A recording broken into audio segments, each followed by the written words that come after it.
Hi, I'm Glenn Morshower, and you are watching Sci-Fi Journal. I guess we'll just see what we'll see, won't we?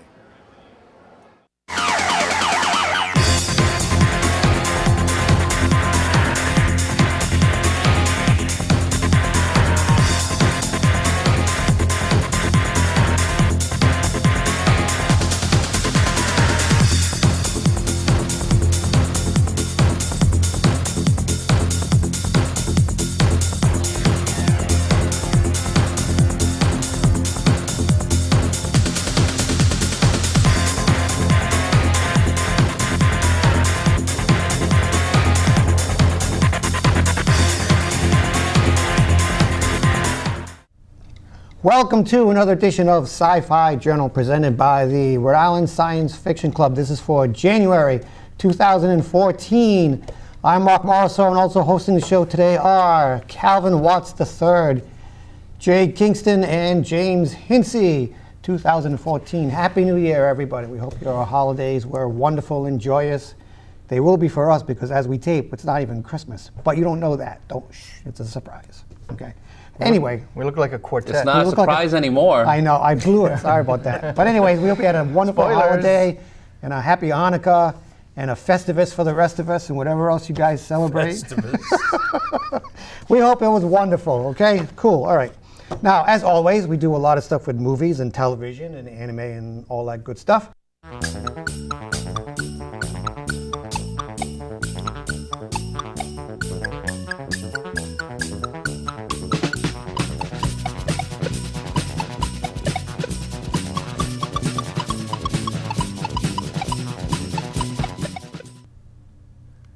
Earth to Echo stars Theo Hain and Brian Bradley, and tells a story of three young boys who start getting weird signals on their cell phones and end up tracing them to an alien who has come to Earth. And it's kind of from what I've seen of the previews, it looks almost like a modern updating of the E.T. story. Oh, all right. So, as they say in Rhode Island, that's wicked awesome. Yeah, so let's take a look at that.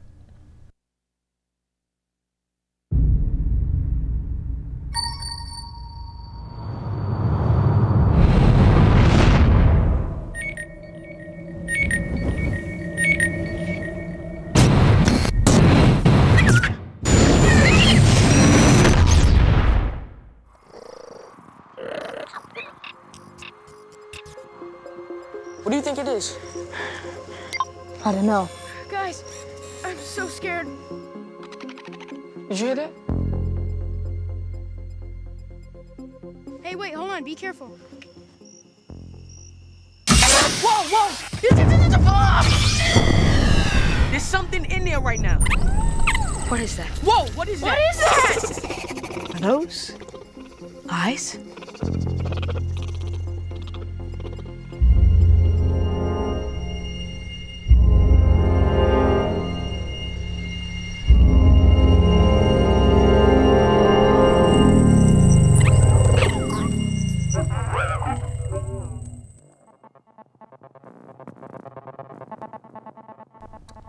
And that release date is set for April 25th. It's not yet rated. Our next film is Edge of Tomorrow, starring Tom Cruise and Emily Blunt, and tells the story of a future where aliens have invaded the planet, and Tom and Emily must unite to battle these invaders and try to save the future. It is not yet rated. The release date is June 6th of this year. So let's see that.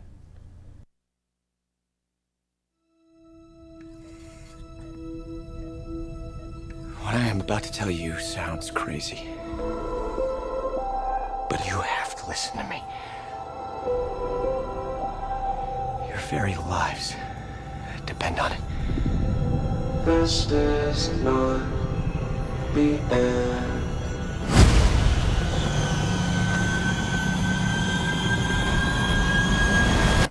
You see, this isn't the first time.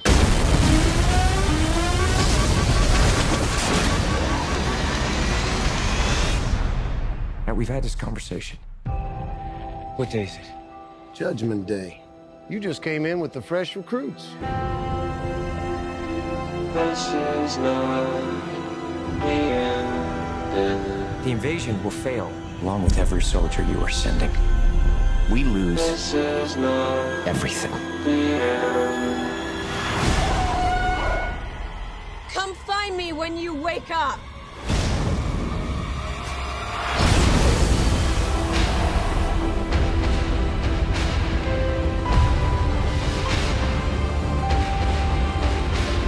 You do know what's happening to me. What happened to you happened to me. You hijacked their power. I need your help. With what exactly? Winning the war. We can do this. Just come here every day and I'll train you.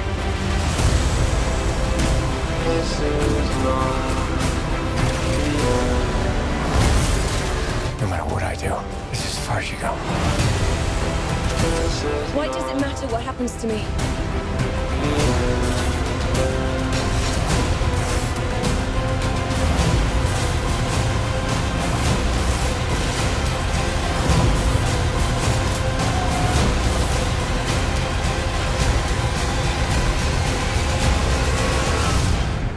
I'm not a soldier. Of course you're not. You're a weapon.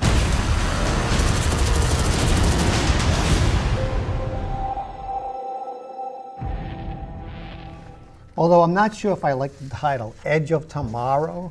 It sounds like a It soap sounds opera. like the edge of wetness. Oh, it sounds like the old Edge search of for wetness. tomorrow. That's what you come up with. Like a really bad soap opera. Oh, I could do better, but it's a family show. Go ahead. Yeah, I'm sure you could. And shame on you. I know. And last but not least, I, Frankenstein, starring Aaron Eckhart, Bill Nighy, and Yvonne Strachowski. Ooh, Say from that Chuck. 5 times fast. From Chuck. Hello, Yvonne Strachowski. Tells the story of an Earth future where gargoyles and demons are vying for control of the Earth with humanity caught in the middle. And you thought it was Obamacare, so there. And the only one who can help is Frankenstein's monster, who is named Adam. Oh, appropriate. Adam intercedes on behalf of Adam, humanity. as in our cameraman, all right. Let's take a look at that beautiful bean footage.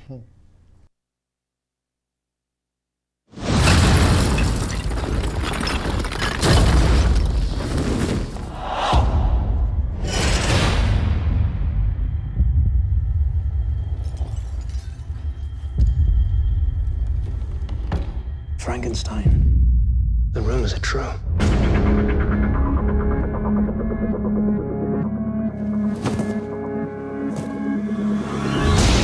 I was given life 200 years ago. I am like none other. You have strength and speed and stamina, far beyond that of any human. You could use those gifts in a war that you are already a part of.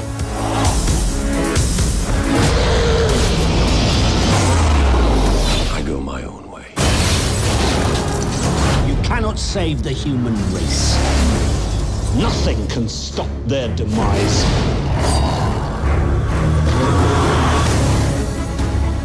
Come with me. There's an entire army of monsters like me. Tens of thousands of them. Could mean the end of all mankind.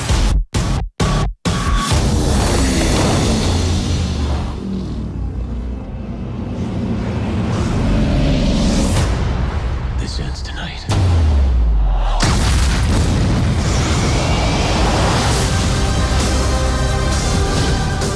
When I met you, I looked into your eyes and saw darkness. I'm a monster. You're only a monster if you behave like one.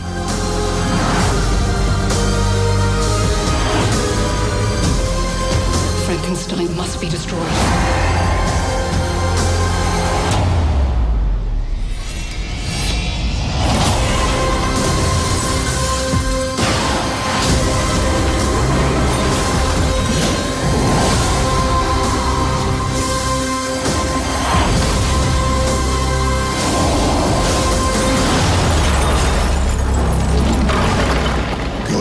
slowly, damn you.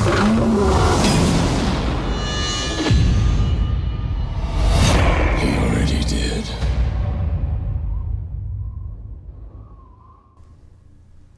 Adam's going like this. Yeah. And that's all we've got for Sci-Fi Journal this month for Popcorn Previews. Now we shoot it over to everybody's favorite game segment.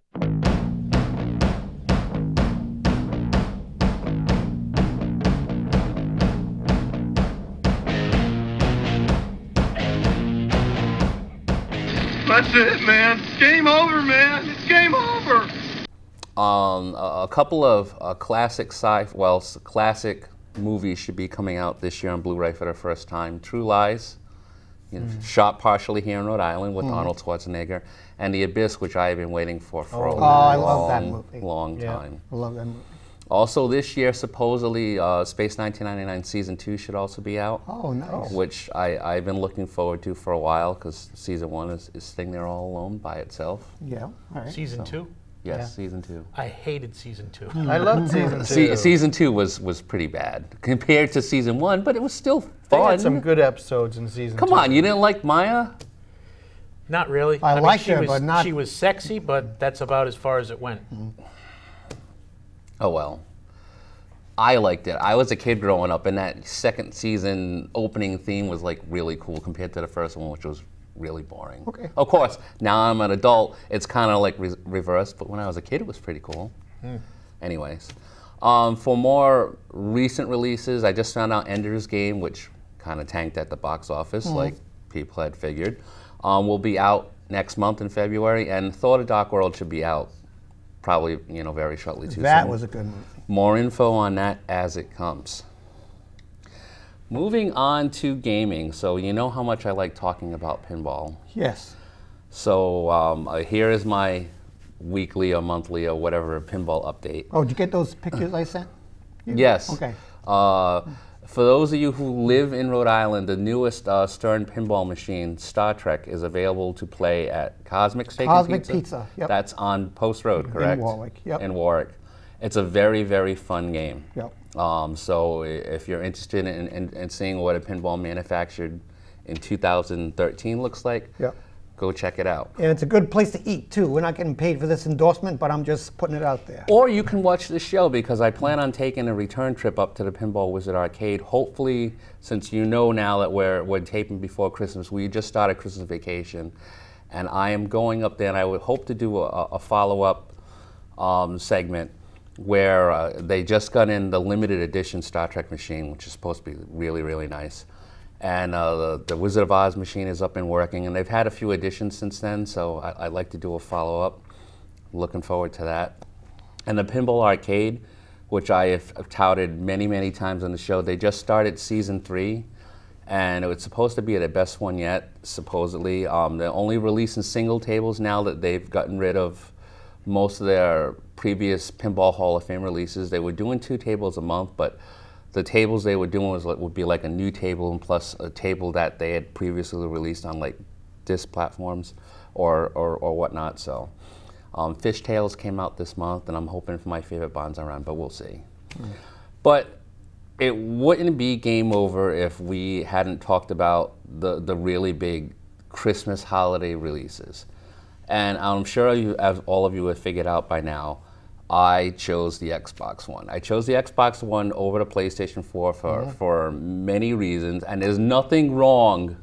So I don't want to hear anything in the booth. There is nothing wrong with the PlayStation 4. It's an excellent machine. It's about $100 less. It's about $100 less, but I have my own reasons for choosing an Xbox One, not the least of which is that I won a free game. So I wanted to play it a free game. I ended up winning Killer Instinct, completely unlocked. For those of you who don't know, if you buy an Xbox One, you get the game free, but you only get 1 character. And so in order to get all of the characters and stuff, it's kind of like one of those microtransaction things. It's like free to play, but in order to have the full gaming experience, you got to pay, you got to pay, you got to pay. But because of a combination of factors, just before the Xbox One release, Microsoft gave away some Xbox One bundles to select Xbox Live members, and they gave other select Xbox Live members a free copy of Killer Instinct. And I was one of those people. I guess a combination of my gamer score and my time on live. So, but it's a fun machine. I ended up picking up Dead Rising 3, which has exceeded my expectations. An absolutely fun game. You can make combo weapons on the fly now. That's the one where you kill the zombies. Yes. Right? Okay. Yeah, the combination vehicles that you can make, one of the vehicles you can make is a combination between a steamroller. I'm trying to think, what do they use to make the roads? Right. A steamroller and a motorcycle. So you make a roller hog.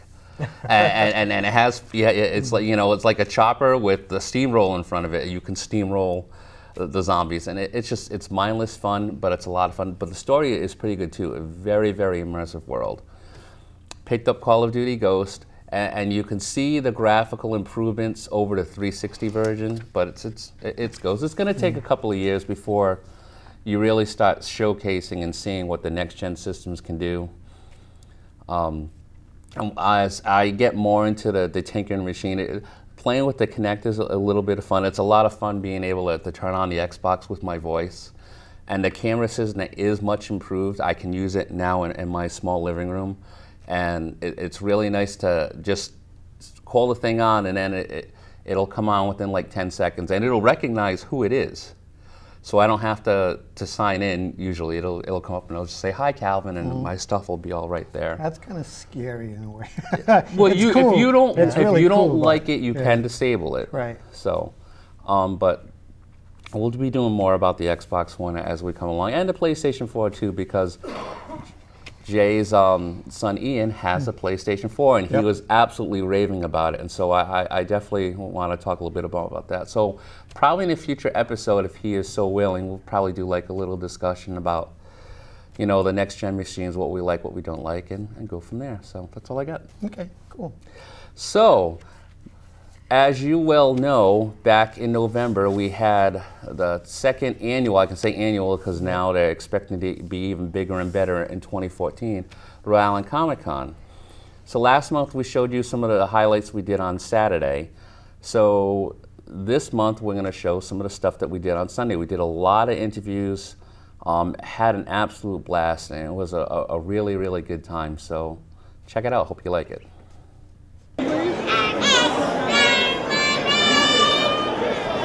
I am speaking with Emily Druin. Hi, Emily. Hi, nice to meet you. Nice to meet you too. And you're Eplis Comics, right? Correct, okay. yeah. Tell me a little bit about your stuff here. What do you got? You got some really cool cartoon dudes and everything else. What's going on? Yeah, so this is my first book in a series that I'm working on with my. Thank you. And I'm working with my husband. We're co-writing it together, and I'm the illustrator. Where's the husband right now? Yeah, we're from New Hampshire, Manchester, and yeah, that's where he is now. All right. And so this is exciting. We just started this year. This is my first book, and next book will be coming out early next year. Okay, so tell me a little bit about the book. What's the story? Yeah, so it's a fun action adventure, very colorful sci-fi adventure, and it's for all ages. So kids 5 and up can enjoy it. It's very visual and lots of action. Boom. Very nice. It's got cool robots, aliens, the Krios. So what happens in this book, Dr. Archimedes, the scientist guy here, the stickers, he invents the Eplis, which stands for Celestial Pulse Link Integration Synchrotron. And basically, he uses this celestial segment power for the device, and it has a certain energy signature that can defeat the energy aliens, the Krios. So how convenient. All right. But however, it's not quite complete in this story, in this first book, and he kind of has an accident where it looks like he gets blown up, but he doesn't really, and the secret and stuff will come out in the next books as to what happens. Now, you wrote the story? Yeah, with my husband, Jeremy Druin. Yeah. Yeah, and I'm the illustrator. It's all me. Also. Yeah. Holy Yeah, so awesome. I did most of the work. Right. But nice. Yeah, but my husband cut out all the stickers, so I have to give him all tons of credit. He's good with scissors. Yes. Okay, and he can run with them too? Yeah. All right, that's good. All right. So if people want more information, plug the website. Yeah, absolutely. It's epoliscomic.com, and that's EPLIS. Right. All one word, epoliscomic. Singular.com. You guys are from New Hampshire. Yep, from New Hampshire, and we'll be touring the Comic-Con circuit, so stay tuned and keep looking for us. Go on the website and check it out. All right, Emily, thank you very much. Thank you so much. You're welcome. So, one of the highlights here at Rhode Island Comic Con, if you don't know who is sitting next to me, then there is something seriously wrong with you. Right? Yeah. I am speaking with Chuckles the Clown. How you doing today? I'm evil. You? I'm not evil. I'm sorry. I'm a good guy. You're a bad guy. Let me brush some of that evil on you right there. It's like headlights, all different. So it's our second year at Rhode Island Comic Con, and I know I personally am having a blast. How about you and your group? This is huge. I mean, last year was big. This year, I guess they've already broken records at like 1 o'clock yesterday. This is massive. This is awesome. This is prime location for evil clowns, tormenting people, handing out some letters. All these guys dressed as jokers walking around here. I will kill the Joker, by the way. That is my goal of 2014, is to kill the Joker. Excellent, excellent. So, any highlights for you so far? I'd have to say the best thing here is the giant rank car in the background. That is the coolest thing I've ever seen. A rank car and the puppet that the 501st put on. I mean, that stuff's awesome. The celebrities are great, but I'm a poor evil clown. I can't afford that, especially, what is it, $80 for Adam West? Jeez, no way. I know. I've seen some of the stuff that they were charging if they wanted to have it, you know, on like a special toy or whatnot. I mean, I love the guy too, but you know, something is, you know, it's a little too much for my blood. Now, if you have dug up Caesar and said, you know, $80 for that, then I might pay for it. Not for Adam West, though. No man's worth $80. No evil clown's worth $80. But otherwise, this has been a great convention. It really has. A lot of the fans have been very respected to me, and we've actually moved a lot of our product, which years past that wasn't happening. So I'd have to say the evil clown and Rhode Island are starting to become one. Everybody says Providence is Lovecraft. I'm going to say Rhode Island is Chuckles the Clown. I have to agree with you, and I also completely agree with you about the fans. It is really nice. I mean, we here at the Rhode Island Science Fiction Club have our own table set up, and when you have people coming up to you and just say they watch your show, they love what you're doing, it really makes all the hard work and effort you put into this worthwhile. Wouldn't you agree? I would agree. Now, I'm not going to try to make you guys feel old in any aspects at all, but I used to watch you as a little chuckling growing up on the old cable access television show. So it's very exciting to be here in the hot seat with you guys. And I'm very excited. I know that myself and George Garner from the Haunted Cabaret, 990WBOB.com, we're going to be exchanging, showing up on your guys' show, and you'll be showing up to play with us. That is absolutely right. So on a future episode of Sci-Fi Journal, Chuckles and his whole crew are going to be coming in studio, and we are going to be very fortunate to have them, and it'll probably be an evil day. It definitely will be an evil day, and I got to come down to the aspect. Maybe you can answer this. How come no one can kill Batman? He's a rodent. Just hire an exterminator. He's done. Because he's Batman. I mean, that should be obvious. After I take out the Joker, Batman's next. You watch. Well, I guess we shall see what we shall see. Thank you very much. Out there in TV land, I'll catch you later. Thanks. We are with Arlene Lagos.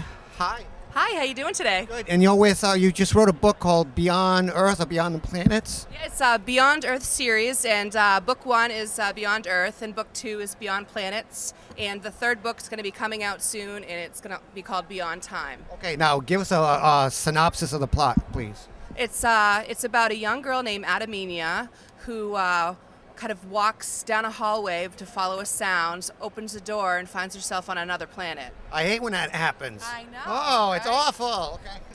Sometimes it's nice, though, to be able to travel to different places. She finds out that she has sort of this, quest that she needs to go on, that everything she's ever known in her life has not been real, and she needs to find these other warriors and unite them in order to fight off the darkness that is coming. and that she finds out there's these hidden planets that are like enveloped in darkness surrounding Earth, and that's where she needs to go to find these other warriors. Nice. So, what was the inspiration for this book series? Well, there was two inspirations. One was I wanted to just write about something adventurous, you know, something that wasn't as violent as a lot of other books in the young adult seem to be. Another was, it was actually for a friend who she had passed away, and this was sort of like my way of keeping her alive. You know, like she didn't die, she went to another planet, and she was on a mission. So for me, that was like, it was very transcendent. Now, how long have you been writing? How did you get started in writing? I've been writing ever since I was a kid, but I started out doing poetry and songs, and then I got into writing for plays. You know, first I was in plays, and then I was writing plays, and then I went from plays to short films and writing films, and then I started writing a TV show that I am now going to convert back into a novel, which goes backwards. And then this came up. Actually, what inspired me to start this, as far as moving forward, was National Novel Writing Month, which is this month. Oh, all right. Yeah, and so this book started as my 50,000 word project, and I was a NaNoWriMo winner in November 2011. Nice. So if it wasn't for NaNoWriMo, this probably wouldn't have happened. Right. And so they started this, and I thank them very much for that. Now, if people want more information about the book series, do you have a website? Yes, it is very simple. It is www.beyondearthseries.com. All right, awesome. Thank you very much. Thank you. All right, and good luck with your series. Let's go check out something else. And I am very, very pleased to be talking with another character actor. Really doesn't do this man justice, but for you genre fans, you got to recognize this guy. He has been in all sorts of Star Trek TV shows, the General and the Transformers. I remember him as Ensign Taylor from Under Siege. This is Glenn Morshower. How you doing today? I'm really well. I'm thrilled to be here in Providence. It's my second time to Providence. I was here about 10 years ago doing a movie with Matthew Broderick and Alec Baldwin called The Last Shot. Tony Shalhoub was in it. Very, very funny film that Disney did. And, we had a wonderful day here at the con yesterday. It's packed. Right now it's kind of the calm before the storm. But we figured with all the Red Sox fans that were up there for the parade yesterday that maybe they will be coming down here today. So we're excited to be here. I absolutely believe that, because a lot of people were saying the same thing. I think it's going to be very, very busy today. So let's talk a little bit about X-Men First Class, since there's the sequel's coming out. You did very well in that. You have any recollections on how you did with that? Yeah, I mean, the film was quite successful. It was my second time to work with Kevin Bacon. I remember the name of that character as well. It was Colonel Hendry. I tend to be one of Hollywood's premier go-to guys whenever there's something military going on. Someone thinks that military equals Morshower, and it's fine. There's a lot of people have asked over the years, do you mind being typecast? Because I'm often cast in positions of authority, chiefs of police, a lot of sheriffs, admiral, general, sergeant, general. It happens a lot, but you know what? Typecast beats the daylights out of not cast.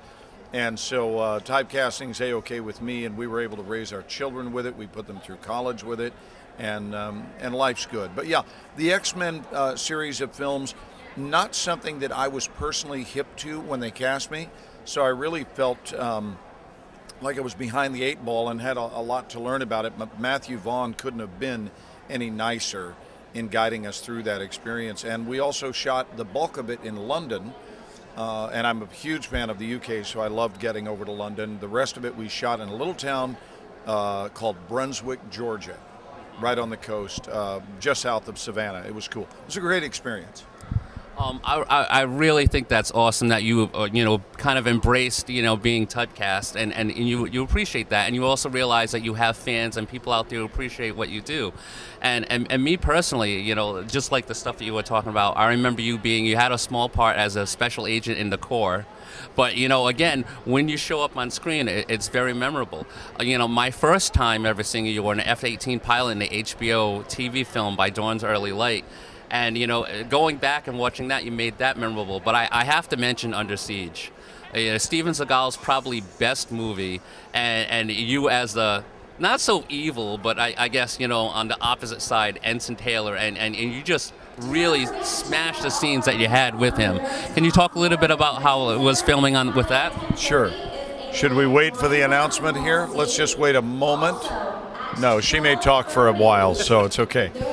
You know, it's interesting. I'm going to talk about Under Siege, but I want to say that there also seems to be a special joy, a tendency, if you will, for filmmakers to use me as the guy that says memorable lines.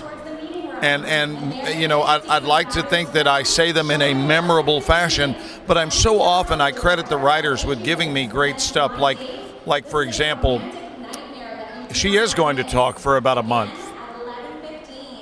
I'm trying to be polite to the viewers and wait a moment. There we go. Okay. So in Under Siege, for example, there's a line where I looked at Steven Seagal and said, well, I guess we'll just see what we'll see, won't we? And in The Core, you referenced The Core. They gave me one of the all-time greatest lines in that film where I say, let me see if I can remember it. I say, well, we have no sense of humor, and we're armed. I love that. No sense of humor, and we're armed. If I took a notebook, I could literally fill a notebook with all of the, I call them money lines, where they're like money moments in a movie, and they always seem to give them to me. Under Siege was really pivotal in my career. I'm 54 years old, although the top of my head just celebrated its 89th birthday. I was 33 at the time I did that movie, and that was, for me, the point of massive liftoff. And every actor, if they wind up with a really good career, what we all have in common is we can all remember the moment the dam broke. And I was a busy character actor up until that point, but specifically, Under Siege changed everything for me. That's when the on the street recognition began, and that was 21 years ago. Tough to believe that was in the spring of '92.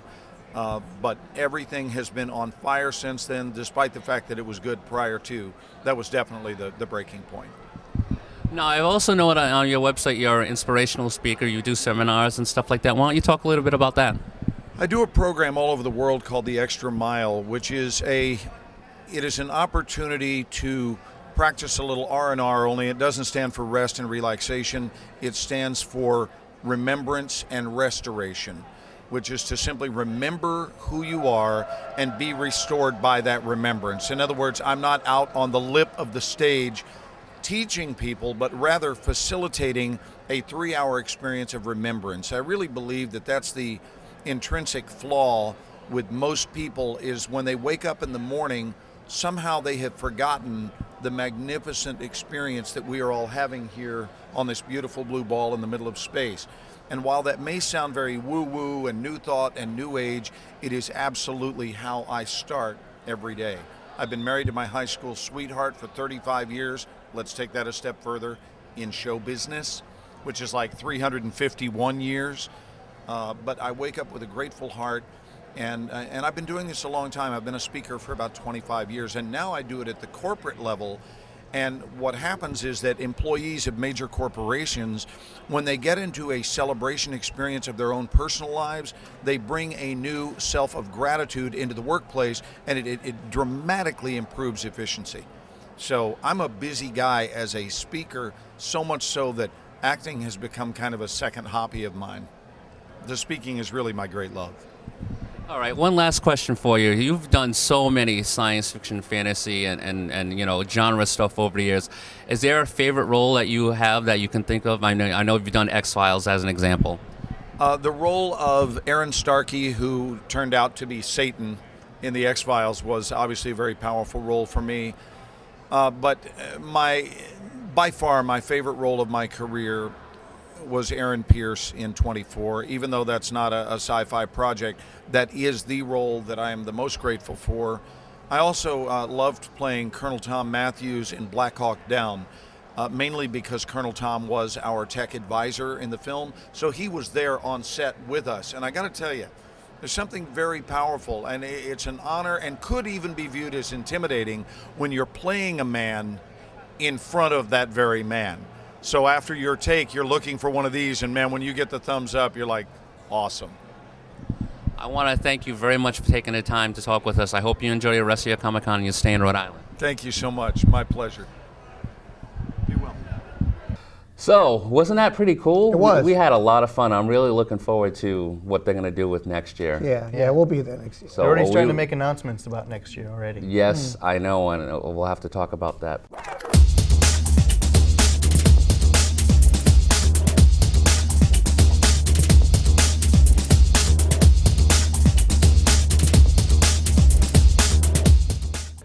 The CW may cancel The Tomorrow People and Beauty and the Beast because of low ratings. Out of those two shows, The Tomorrow People has the best chance of being saved, but both of them are suffering from nobody's watching this particular program. And I guess Tomorrow People got a slow start, but it's kind of improved over the last few weeks.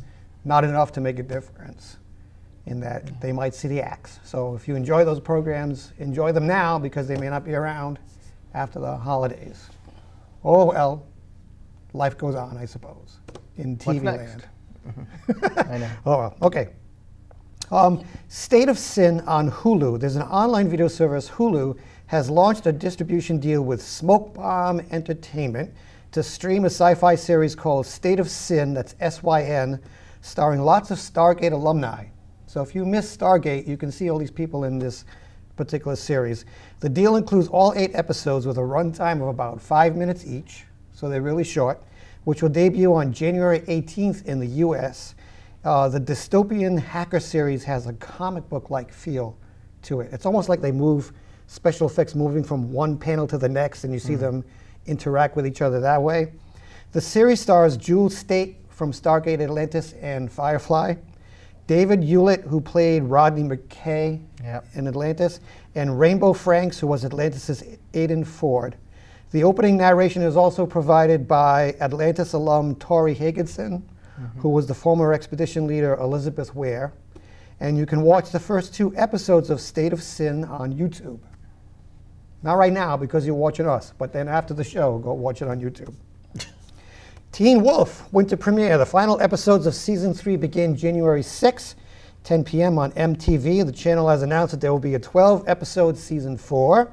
If you're a Teen Wolf fan, which I am, so is my daughter. That series is actually pretty good. It is. Is it? It is. The last season, the ending was just incredible. Unbelievable. I'm very glad that they've added something to MTV to make it worth watching. Right. Like a original TV type. Remember when they used to show music videos? Anyway. Yeah. Okay. They're also launching a half-hour chat show after each episode called Wolf Watch, hosted by Jill Wagner, who was one of the, she was on the second season of that particular show, that will dive more into the mythology of the show and its characters. So Teen Wolf is coming back.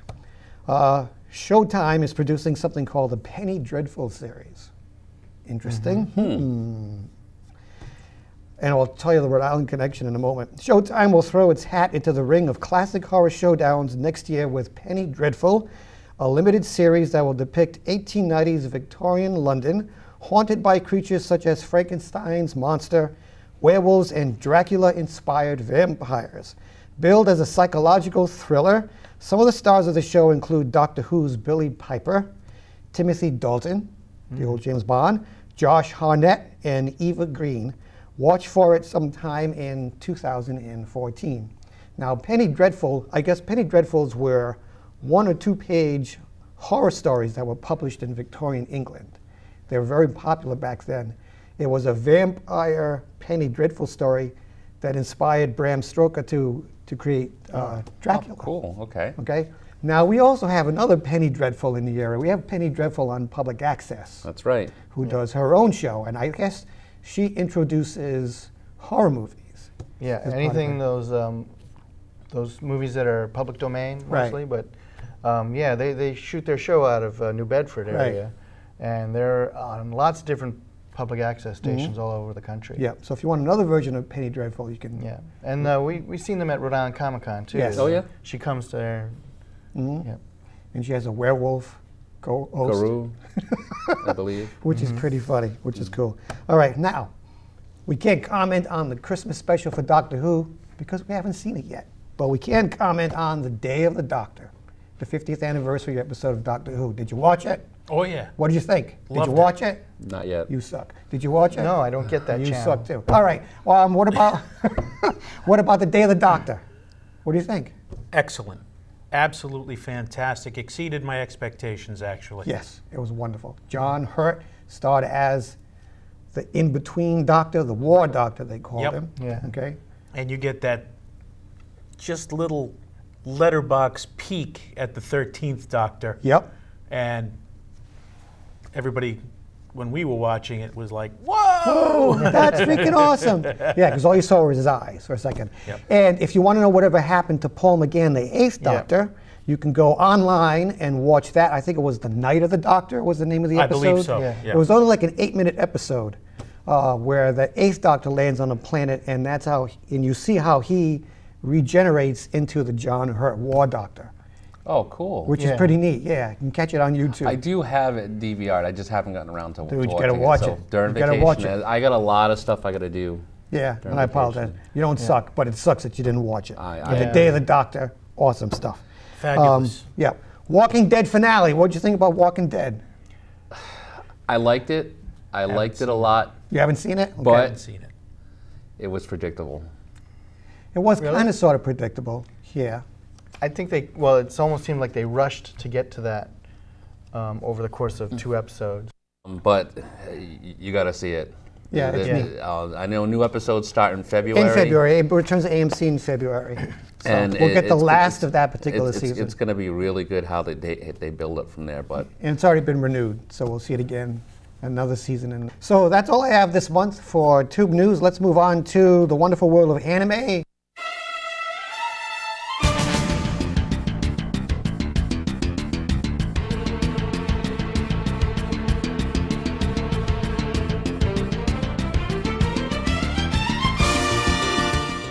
Okay, so I just want to start with Anime Daisuke with a little bit about our show being out in other places around the country. We are now in the Ozarks of Arkansas, which is kind of neat because we're like in the northern west corner of Arkansas. You know, it's like they downloaded like a whole year's worth of shows. I wonder if is it cable And TV or satellite? It's cable. It's cable? Yeah. So howdy the Ozarks. And then we're also up in the northern part of Vermont.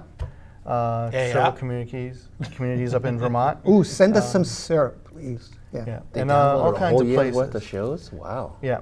So, but one of the things I was trying to do for our show is to help support it is to make it available for people to sponsor the show. So we have a little donate button on our website to help pay for the downloads that right now are coming right out of our own pocket. So if anybody's interested, you know, we'll put your name on the credits of the show saying, you know, sponsored by and stuff like that. You know, just a little bit of a donation would be great. Help the show And we don't spread. receive any money ourselves from this at all. Right, This public is- access is entirely out of pocket. There's no public support for it in terms of, you know, other than the PBS Foundation. You know, we do get the use of the equipment in the studio, which is great because that helps us a lot. But in terms of like getting our show out there and stuff like that, you know, there's always what they call the bandwidth thing. So yeah, it's all on us. But we are not compensated in any way, shape, or form, This except is- for when we meet you folks out in public and you come up and say hi to us. That's yeah, praise is really one of the best compliments. That's very nice. Yeah.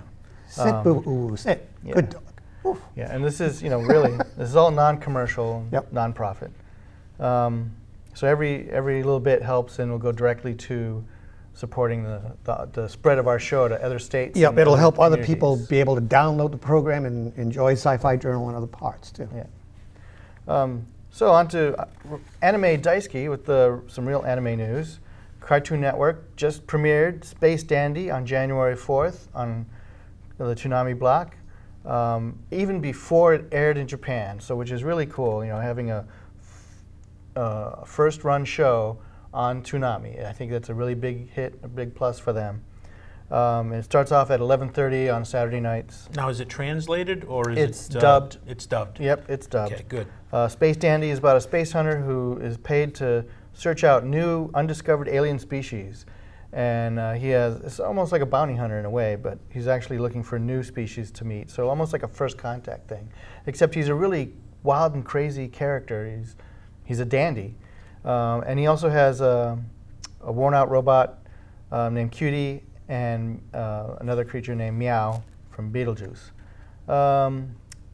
So starting off with the new Toonami block, 11:30 is Space Dandy, 12 o'clock Bleach, 12:30 Naruto Shippuden. Shippuden is like the new series of Naruto that takes place about 5 or 7 years after the original Naruto series. Okay. So he's much older and you know, much more experienced. Much more experienced. You know, still trying to become Hokage. But that's running starting in January. Also, if you haven't caught it, go catch it. And they're still going to run the uncut Naruto, but they're going to restart it with episode 1. Oh, okay. So it only got up to like near the end of 2nd season, and after the big competition thing. But I was watching and enjoying it. Now I don't have to go online and watch the rest of it. But they're going to restart Naruto. Let's see, One Piece is on there, which they started somewhere in the middle, around 600, episode 600. And that's going. And then Soul Eater, which is still going on. Sword Art Online, it's the 2nd season part where they're on, they're not actually in Sword Art Online, they're on the other one, Gun Art Online, where they're like flying fairies and they're trying to get up to the World Tree to save Kirito's girlfriend. Fooly Cooly is still on, but that's going to be ending soon in March, and that's going to be replaced by Samurai Jack. Oh, okay. So yeah, Samurai Jack's coming back to Cartoon Network, and that's great. With new or old episodes? Old episodes. All right. Run. And then they should resolve that show. I know. Well, what happens to the guy? Maybe Does they could. He finally get back to Earth? I mean, get back to his time. If the show does well, maybe they can do a special. Here we go. Full Metal Alchemist, Brotherhood, Ghost in the Shell, Standalone Complex, IGPX, which I've watched. It's 2 seasons. Star Wars: The Clone Wars, and Inuyasha is now only a half hour. It's funny. I'm looking at that schedule, what times it starts. I'm sleeping. Oh, yeah, that's what DVRs are for. Yeah. You know, set the VCR to record for 6 hours, you'll be fine. Yeah. Oh, and then March also will be Blue Exorcist will be starting, replacing one of the other above shows. Anyway. And then Anime Boston's coming in March 21st to 23rd, earlier this year, even earlier than Easter. And one of the things they announced was the Jam Project, which is Japan Animation song makers. These, they're all superstar musicians in their own rights on their solo careers, but they came together to create like their own band, and they're coming to Anime Boston, Jam Project. So Hironobu Kageyama, Masaki Endo, Hiroshi Kitadani, Masami Okui, and Yoshika Fukuyama. They're all coming to Anime Boston. Cool. Very nice. And hotel reservations are open. Get your memberships. It's coming up real quick. And who knows, maybe I'll have some footage from this year's Anime Boston. Well, that would be cool. Right. And then coming up too is TempleCon in February. We'll be there at TempleCon. This year's theme is cyberpunk. So think, you know, digital, futuristic, things like that. All right, so that's it for Anime Daisuki. Yep, we're going on to toys, props, and other stuff.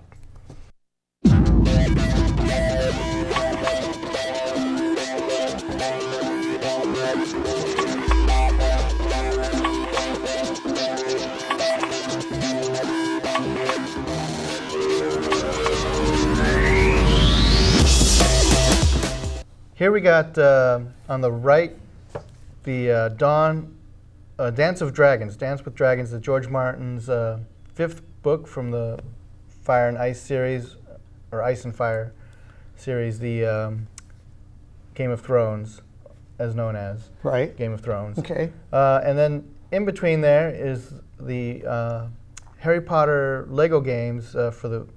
I got it for the Wii because that's what we have at home. Those are lots of fun. I'm really enjoying trying to get True Wizard and getting all the Lego Harry Potter games are a lot. Yeah, of fun. they're well done. And so that's the first one is years 1 through 4, and then 5 through 7. There you go. And at the end there is Captain Marvel. That's the first appearance of Captain Marvel, December of 1967. I had this book when I was a kid, which shows you how old I am. Back in the days when you bought a comic book, you read it and rolled it up and stuck it in your back pocket and played a couple of games of baseball with your buddies. And oh yeah, by the way, I've got this. Take it out and show it to them. And by the time you got it back, it was all dog-eared and full of mud and all sorts of crap. It was a quarter in '67 for that? It was 12 cents. 12 cents in 1967. That's a quarter. No, it's 12 cents. It's an issue. It's at 25 cents. Oh, did it? All right, maybe it is. Maybe it's a special, extra. Well, yeah, but besides the Captain Marvel origin story itself was only like maybe 10 pages. The rest of the book was 5 different stories from all different time periods. Okay. Submariner, the Human Torch, the Black Knight, all stories from way back in 1930s, for God's sake. Those characters are fighting Nazis and Japanese and all those other things in those stories. It's crazy stuff. Okay, so from one end to the other, we have the 3 physical Xbox One games. They redesigned the box art for Xbox One, too. Redesigned the box art, and they're Blu-ray size, so they'll fit with your Blu-ray collection. So Rise from Rome, which is a lot of fun, very gory, very bloody, but very interesting. I just finished up with the regular mode of Dead Rising 3.